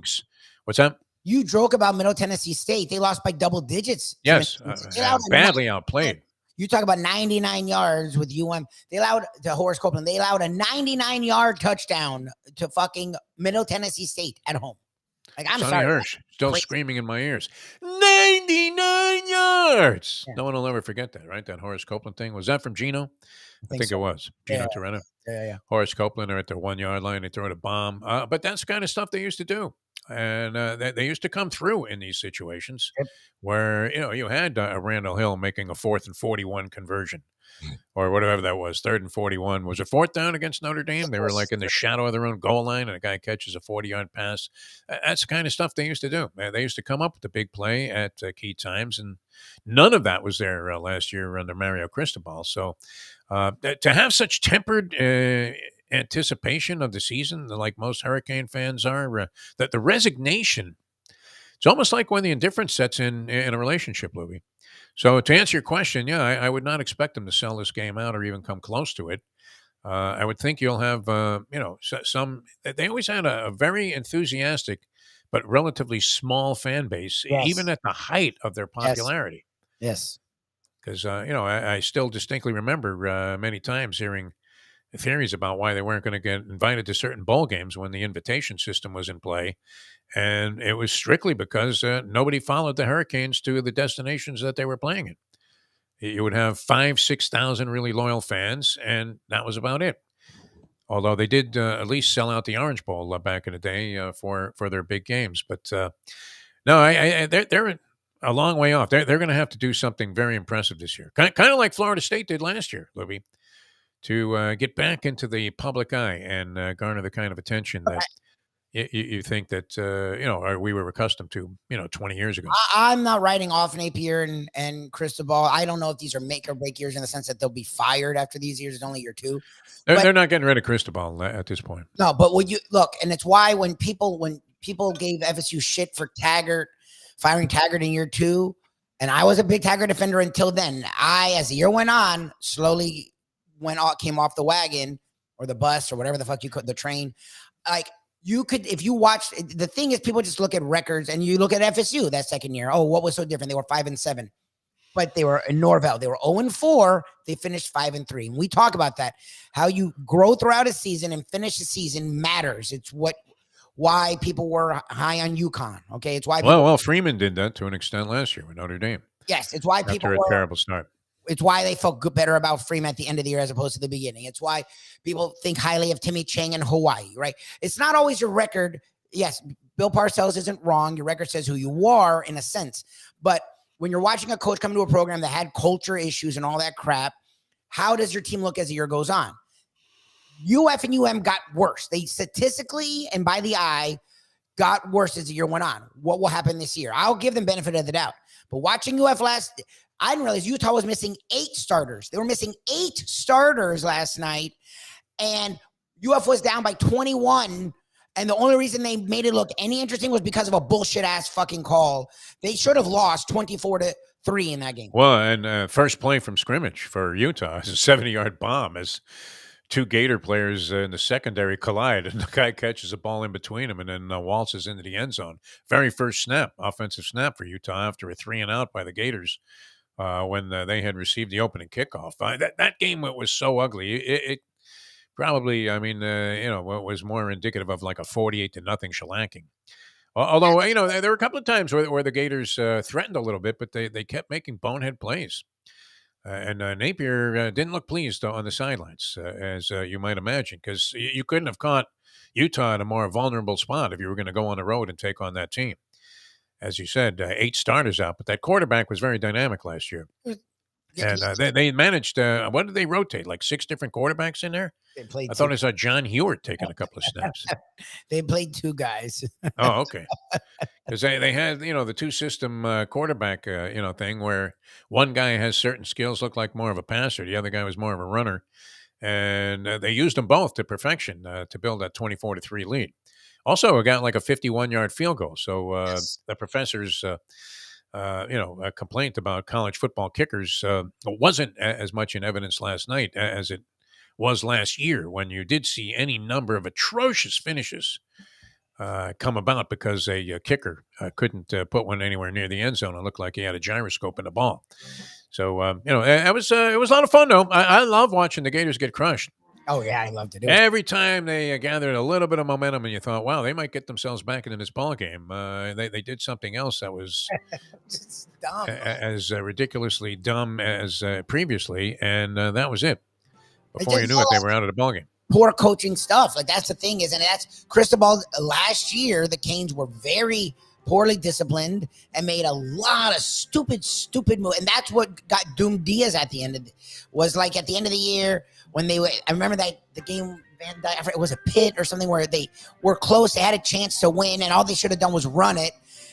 Diaz has Van Dyke fucking throw it. Of course, he throws an interception, and that ends the game. Like, it was just stupid coaching decision. And Cristobal did that all year last year. Like, he has, to me, a couple years, but you want to see them at least look better. Don't get killed. Like, they got killed in games last year. Like, at least he had a free pass. I mean, you talk about Paul Free Pasqualoni when he was at Syracuse all those years because he was a nice guy.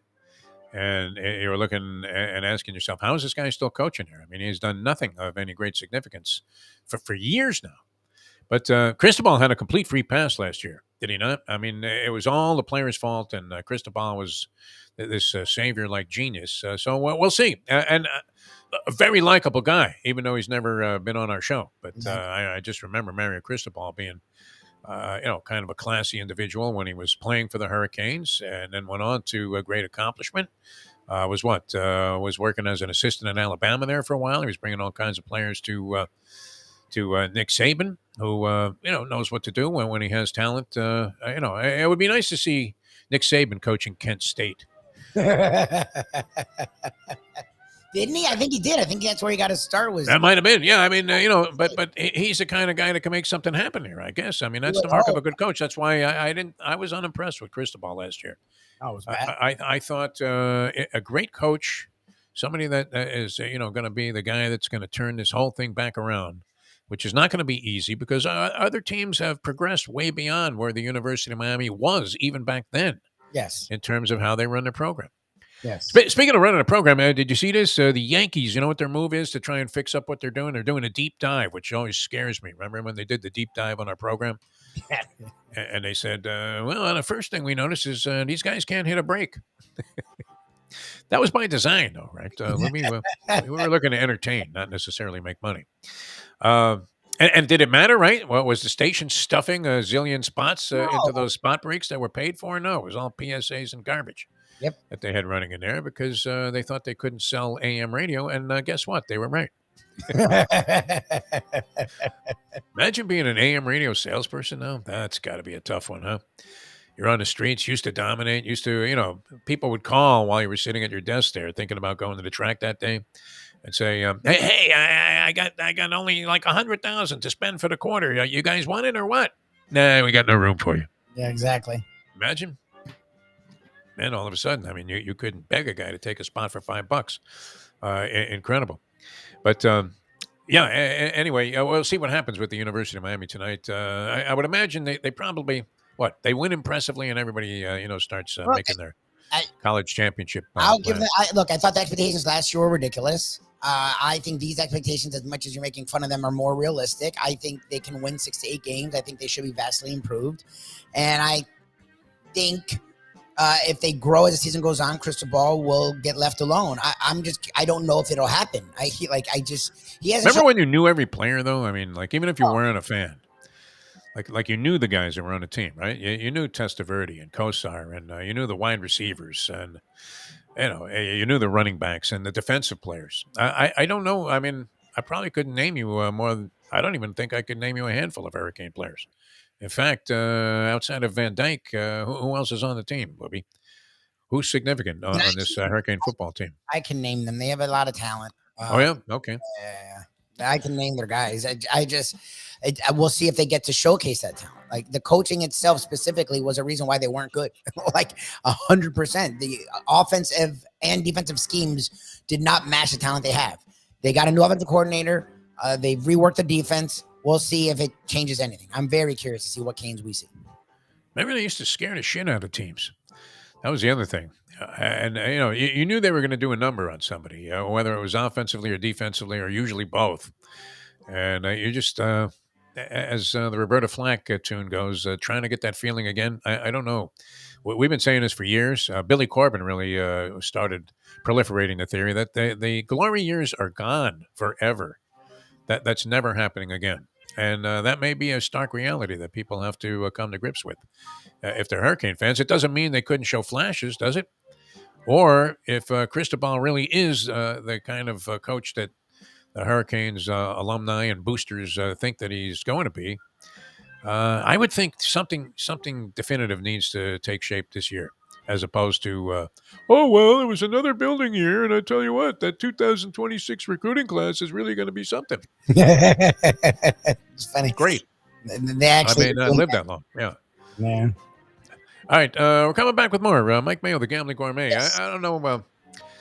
I mean, look, there's no point going into that stuff with him. He's gonna do that no matter what. He thinks it's honesty and that people respect that. It doesn't bother me the way it bothers you. I find it funny because you're again. It's the same guy though that compared what looked like a sensational looking. I mean, fried codfish piece that was, just gigantic. It looked like, you talk about a whopper, man. Fish on. It looked like something Clooney was looking for there at the Flemish Cap. Giant piece of codfish, delicious. Just juicy and fried up perfectly with cheese on top. And he turns to the guy on this special bread that they make at Gilbert's, and he turns to the guy and says, "Hey, reminds me of the fish sandwich at McDonald's." I wanted to crawl under the table. And it's funny. I had just thought, because I get you guys, you're not on TikTok, but there's a thing on TikTok and maybe on YouTube. Like a lot of top-notch chefs will take things like Bobby Flay's done it. We'll take like things from our childhood and then do it elevated, where they take the Big Mac, but they'll make it at home with real good ground beef, and they'll make the sauce. So when I first saw the sandwich, I thought, oh, that's like an elevated version of the fish fillet. Not you too. Oh my God. I still would not have said it out loud because I know. Well, because you're in a hamburger place, essentially. I mean, that's what they're known for, is their burgers there.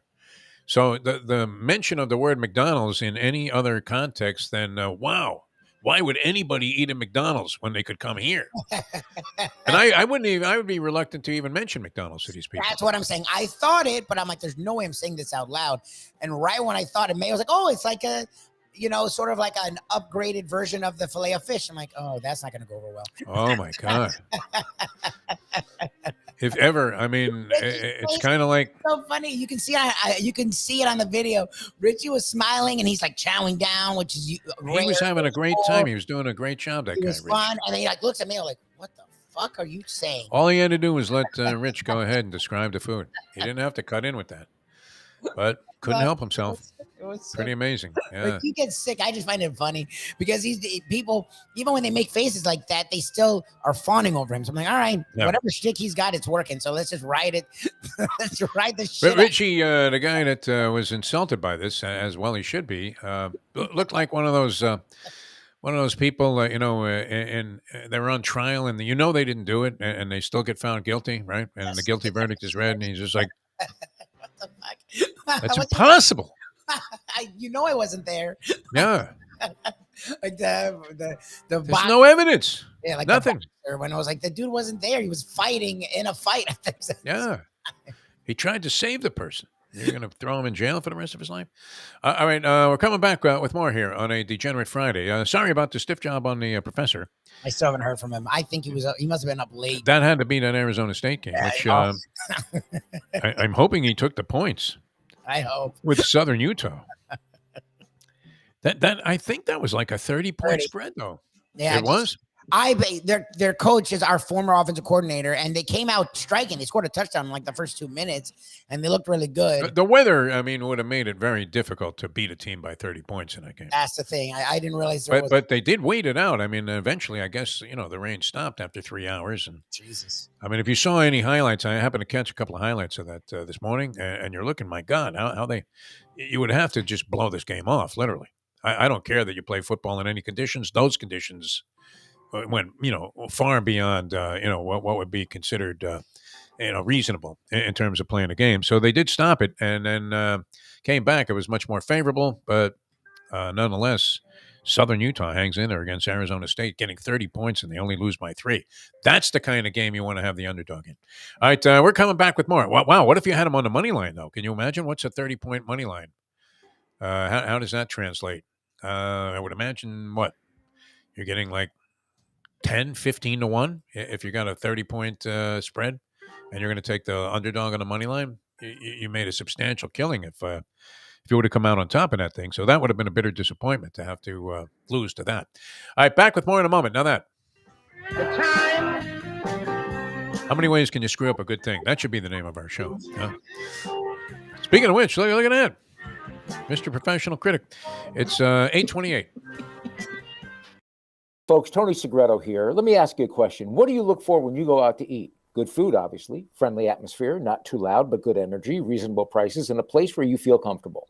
All those ingredients, no pun meant there, are hard to find unless you're talking about the Texas Roadhouse. You see, they encompass all of those attributes. Really, really good food, amazing atmosphere, good for a family, good for a date, or just a night out for yourself, and prices that will make you extremely happy. Their ribs, unmatched. Steaks, hand-cut every day. Everything, and I mean everything, is made on site, including their incredible bread. It's the one day, folks, that you can forget about low-carb diets. Trust me when I tell you, Texas Roadhouse, your restaurant, your destination when you say, where should we go and eat tonight? From the newly renovated sports bar to the beautiful bayside views captured at the Tiki Bar, Jimmy Johnson's Big Chill has it all. Located at mile marker 104, the Big Chill also offers waterfront dining while experiencing breathtaking sunset views of the Florida Keys. It's simply the hottest spot in the Keys to cool off. That's Jimmy Johnson's Big Chill at mile marker 104 in Key Largo. For more information, call today at 305-453-9066. I think I'm the only person who got to play a top round of golf. Now that it's football season, it's time for cliche talk. Yes. It's like Stu Dickman is going to take. That's my alter ego, Stuart Dickman, and the Stuart Dickman so if show. you could run. So here's my encapsulation of handicapping every football game coming up this season. All right. If you can run the ball and control the clock, obviously you're in a good position to win. But also defense. You need the good defense because defense wins championships. Now, of course, if it's a really close matchup, it could come down to the special teams. And then when you get to the fourth quarter, it's all about who wants it more. Yes, who wants it more? Good for you. That was the good capper. The best way to kick off your day is with Defo plus Lubie. We now return to the Defo Show. I had a favorite clip I used to play all the time back in the day. This was the heyday of the Hurricanes, and it was a quote along those lines from Howard Schnellenberger, where he said, we have a good football team, they have a good football team, and when two good football teams get together, it's going to be a good football game. If only. Well, what is that? Is that unique? You were a sports writer for many years, Mike Mayo. Welcome to the show. That coaches in the game of football feel compelled to tell you or use the word football frequently, where you don't really hear, like baseball managers don't do that so much. They don't say, well, Right. they're a good baseball team. They're a good baseball team. When two good baseball teams get Right. together, it's going to be a good baseball game. But football, for some reason, you always have to use the word football whenever you're talking about it. Like it was You a gotta military run the type football. Yeah, and they don't say that in the real football. Like you don't hear Messi saying, "I kicked the soccer ball," and then the soccer ball bent into the goal, and then we ended up having to go to penalty kicks where both teams kicked the soccer ball. No, I don't know why they do that. It's like in hockey, they don't say the team; it's the organization. Yes. Just these little verbal quirks, and I don't know how to explain it, but all I know is fuck all you all with your criticism of me. Well, we weren't being critical. I mean, these are just observations. No, it's true. Look, I can take it. You can critique me because I critique others, God knows, and only when they ask. I mean, Beth and Richie, God bless them, they're good souls, and they. Have you ever in your lifetime just said, you know what, that's perfect? He said it yesterday. He said it. You did yesterday because I think we embarrassed you. I mean, we didn't want you to piss off Brad the way you Wednesday. He said about alienated the other people. Yeah. The lobster Benedict is great. I mean, look, I'll give praise when when something is like in my mind, tell me what's perfect. There's always a little tiny imperfection in anything, but that 4 stars I gave out like 5 times when I was a critic in like 3 years. Or all right.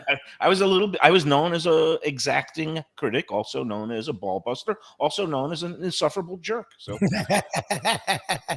we've seen demonstrations of that, including that embarrassment that took place on Tuesday. The good news is we've already set the next date for our next Gilbert's appearance. It's going to be September 28th. So they love us. They gave me a check. It's all good. Yeah. All right. I was, although after that thing with Richie and the fish sandwich, I thought it was over. I really the way did. his eyes narrowed like little tiny slits. I thought it was going to be curtains for me. But I guess I didn't mean for him to take it in the wrong way. His fish was obviously, of course not. But there was no other way to take it. A million times better. But as you mentioned, Lubie, I mentioned. Remember our friend Jeremy Ford? He now Michelin-starred chef of down in Stubborn Seed in Miami Beach. He opened a new restaurant, but he was on this show.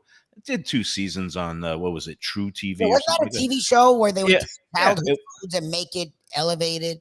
They called it Fast Foodies, and the premise of the show was every week they would basically deconstruct and then reconstruct a fast food favorite item and turn it in, give it a real good quality foodie spin. So that's all I meant was that what Richie did with his cod and cheese sandwich was a much, much elevated, higher quality spin on a McDonald's filet of fish.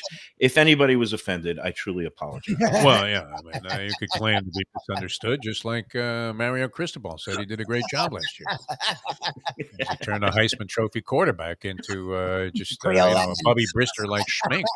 Oh, speaking of which, the college football season obviously getting underway, and it was funny. I just approved a post, I guess, of somebody from yesterday who was like a Gator alum who wants to watch Gator games with like a big group of Gator alums, and we're asking what's a good place to watch Gator games. And I said, based on the performance last night, I would suggest finding a restaurant that has no TVs. Doesn't allow children. But of course, shenanigans is always the answer for your sports view. Oh yeah, I mean, look, there are probably Gator, Gator strongholds down here. I remember Shula's was one at one time. And it was particularly obnoxious to watch games there because you were overwhelmed by the number of Gator fans that were insisting that every screen be on the Gator game, in spite of the fact that there were many other teams in action at the time. Did you cover much college football? I want to say that was not one of your beats, but you did what, Hurricanes or something? I did everything, Defo. Yeah. I was the 1 and 1A sports columnist for a stretch from 1997 to 2002. You weren't rooting for Dave Hyde to get hit by a bus like Lubie was rooting for me. Look, I never Back Step out then, this, into University Drive and just get mowed down by the B bus. some would call it 1 and 2. I preferred calling it 1A and 1B. I was 1B. He always got, first dibs on which games and which angles he wanted to take if we were at the same game. But the beauty of covering sports back then in the heyday was, number one, there was so much going on that there was always plenty for both of us to cover any given day or weekend. And number two, newspapers still had readers, advertisers, and a travel budget. So we both could afford to go to different places. I can't tell you how many times that we both did those double headers where he'd be in Gainesville, I'd be either in Miami or Tallahassee covering one of the big college football program games on a Saturday, and then we'd have to find and make our way to like Indianapolis or God knows where for the Dolphin games on a Sunday. But we both did it. A lot of 4 a.m., 5 a.m. wake-up calls on Sunday mornings, sometimes no sleep and a little bit of a hangover and some Advil, but we powered through, and that was good. So yeah, I saw my share of college football, and what I'm seeing now from the big three programs, it ain't like it used to be. That's for sure. Well, Florida State mounting a little huge bit of a sign. comeback there, much to the delight of one Mike Lubitz, even though he condemned Mike Norvell as being, an incompetent fool when he first got the job, unproven, and maybe a very lackluster choice. He watched him go through a horrible season in year number one. They showed signs of life last year and really looked good at the end of last season. And now we're, top 20 team. So they seem to be on a rebound. I don't know. I mean, what's your thought about this? I really believe that if you're a really good coach, it's the old thing that used to be in the media guide there for the Dolphins, the Bum Phillips quote, which I'm sure you saw many he can times. take his in and beat your own, and take your own. You should be able to take a bunch of players that aren't that great and make them a little bit better. And not necessarily all year long. It seemed like the fans and the media were decrying the idea, that Cristobal was at fault here, and that it was more, the fact that he had no talent left over from the previous regime. I don't know. Yeah, I mean, nobody wants to hear. That seemed like a very, if I'm a great coach, I should be able to take his and beat you in, no? Yeah, and that's like when a president. Whatever that means. What did that mean exactly? It means you could take the guys on his bench. All right. So who talks like that? Nobody. Not even Bum Phillips. Bum Phillips. I don't know. Whatever state or county he came from. No, but it's like, you don't want to hear that from presidents when they come into the White House like, oh, I'm inheriting this big giant mess and I'm just shoveling up the shit from the elephants at the circus. It's like, no, you wanted the job. You ran for the office. You won. So now do something about it. I don't want to hear whining running about the mess that you inherited. You knew that. This is what was the quote? This is the life we have chosen. This is Defo always like to say this is the life we have chosen. Yeah. The best quote, to apply here, though, and I can never let this one go. Bum Phillips, of course, his greatest quote was when he was on, I guess it was like the Tonight Show. He's sitting next to Johnny Carson, and Carson asked him, or whoever the host was, says, how come you always take your wife on road trips? And she was there on the set with him. It was like the Mike Tyson interview with Robin Gibbons and Ruth Roper. And she's there on the set. And Phillips, without hesitation, turns and says, I take her on all the road games because she's too ugly to kiss goodbye. She's sitting there while this. That's worse than me telling Michelle that the meatloaf is a little too salty. Yeah, exactly. Hey, can I get serious for a moment and talk about horse racing? Well, first of all, my favorite meet of the year started yesterday, Kentucky Downs, which a lot of people love that. As you know, it's only 7 days of racing. Yeah. And it's at a casino in the middle of nowhere in bumfuck Kentucky, I guess. And they have nothing but turf racing, which is good for horses and their overall well-being. And but they have such big purses because it's all this casino revenue that they have to roll into it. I think like the average purse is like, you see these allowance races for $250,000, and you see, I think they're giving away $13 million in purse money over 7 days, and it's just big fields and good prices, and you never know what you're going to get, and you never know who won because it looks like they crossed the finish line, and then they're still racing for another. No, they've actually a mile. They've actually improved all the Oh, yeah? angles and the cameras, and now Larry I haven't Colmus is noticed their that so track much. announcer. And no, we're happy because our friend, Caton's husband Doug is back in the game now, representing two riders, Adam Bashiza and good old Jimmy Graham, which is I guess your That's guy, Gergel's favorite rider. Gergel's favorite rider, and both of them won yesterday on Yes. opening day, so that was good. That's not my serious point. My serious point is Kentucky Downs, because it's turf racing.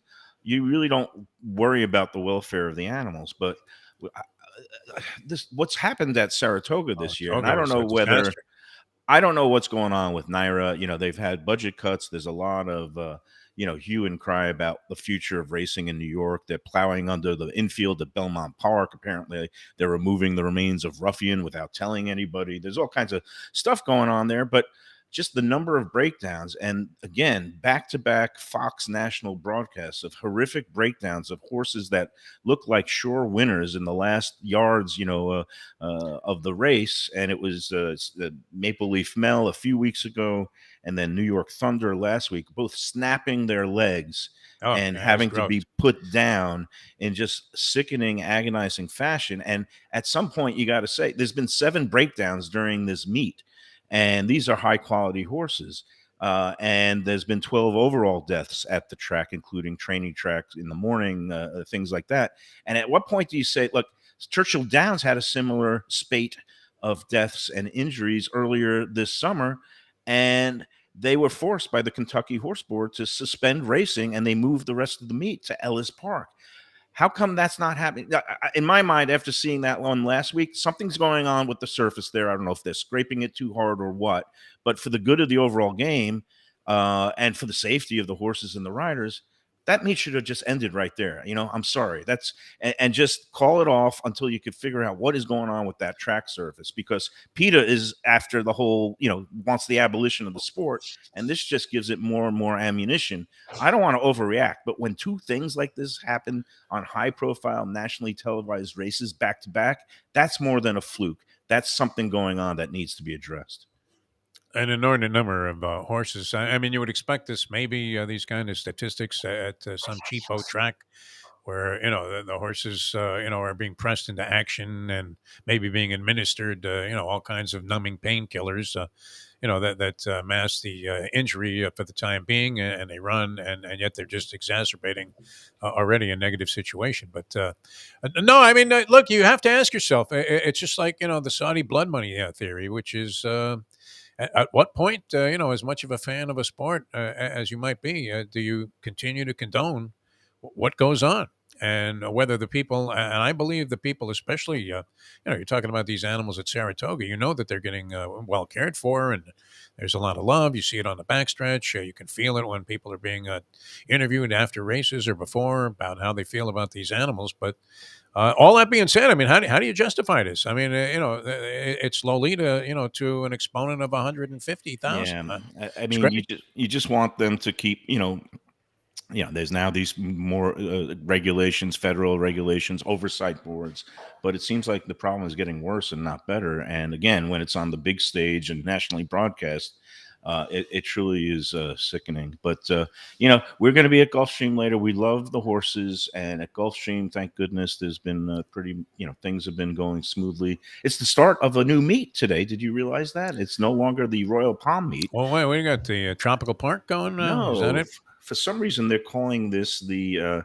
I got to look it up because I took a screenshot of it yesterday. They're calling it the Sunshine Meet because September is all about sunshine and rainbows. Yes, absolutely. Rainbow pick sixes. So today is actually the first day of the new Sunshine Meet, which apparently goes through the middle of October. And of course, we're glad to be part of it out there at 10 Palms. The contest is going well. I got to figure out a restaurant for today. Here's my options. Could I do something work related because it's Labor Day weekend, like a restaurant with a workers theme, which I don't even know. I actually can think of one of them. The Foundry. One. Yeah. I was gonna say. Well, you're gonna give away, but Ken, it has okay. Defo, give it away. Yeah. All right. Well, we'll scratch that one. It's also National Gyro or Gyro Day, so I think I might go Greek today. Yeah, Greek. Go Greek. Yeah. All right. There you go. Want me to It's name also- a few Greek restaurants? No, don't don't do that now. National Chicken Month too, but we'll save a chicken place for later. I think you ought to, in honor of your insulting behavior earlier this week, just make it McDonald's. Nobody said that would be excluded from the possible field of Now. entries. Hey, let's Yeah. talk. I know you guys got to run, but we got to mention. We're going to have a special Saturday edition of the Lunchbox tomorrow, coming from a gambling haven. No. What time does the actual poker tournament get underway for the Wait. people So that are there's a just couple entering? of components here, a lot of moving parts. Okay, we have the Lunchbox show is going to be doing a special live Saturday edition from NYY Steak at the Coconut Creek Casino tomorrow from 12 to 1, our usual time. And then we will re-air that episode sometime next week after Lubie goes on his Moroccan adventure. But then, besides the Lunchbox launching our own poker tournament, and that's going to be September 12th, Tuesday, 6 p.m. in the evening, there's also Coconut Creek is running one of their multi-day events, $100,000 prize. And I guess me and Defo, we're going to get some favorable consideration and get some entries into that tomorrow after the show. So that tournament, I believe, begins at 11 a.m., but you can buy in until about 3 p.m. So we'll get done with the show and go right up there a little late and see what we can do. So that's does my son still have the freebie invite, or should I blow that off? Is that for him for tomorrow? He's got a freebie for our tournament on the for our 12th. thing. Okay. All right. On the 12th. We'll do that. He's more than welcome to be one of our celebrity bounties or, targeted bounties where we're going to have 10 people who have a bounty on their head. If you knock them out, you get a $250 gift certificate to NYY Steak. And we've got an all-star lineup lined up for these bounties. All right. We'll talk about that more at 12 o'clock today, Mike. All good. I'll let you. If you don't mind. All right. We got to get out of here. Mike Mayo and the Mayo Lunchbox, 12 o'clock today from Gulfstream Park. And we will see you guys later on as well, 12 o'clock today. We have our gambling show on nofilter.net is where you find it. And that's going to be, live at 3 o'clock today, Lubie? 3 o'clock this afternoon? 3:15-ish. 3:15, we'll have Mark Lawrence, we'll have the professor, hopefully, and we'll have the Greek doing more degenerate leaning and more plays and more picks on License to Steal today, No Filter. Greek was fairly confident in his plays today that he did on the show. So we'll see what he goes with later on this afternoon. All right. So check that out. Nofilter.com if you're a fan of this show. I think you'll enjoy that as well. .net. .net. Nofilter.net. That's why I can't find it. I keep looking at it's nofilter.net. the wrong thing. I keep getting dates for a band called No Filter. Yes. It's nofilter.net. And we are there. You should know where we are. Yeah. All right. We'll see you guys next time as we leave you know that. The time. It's 8:48. Let's go to eat a damn snack. Look what they done to my soul.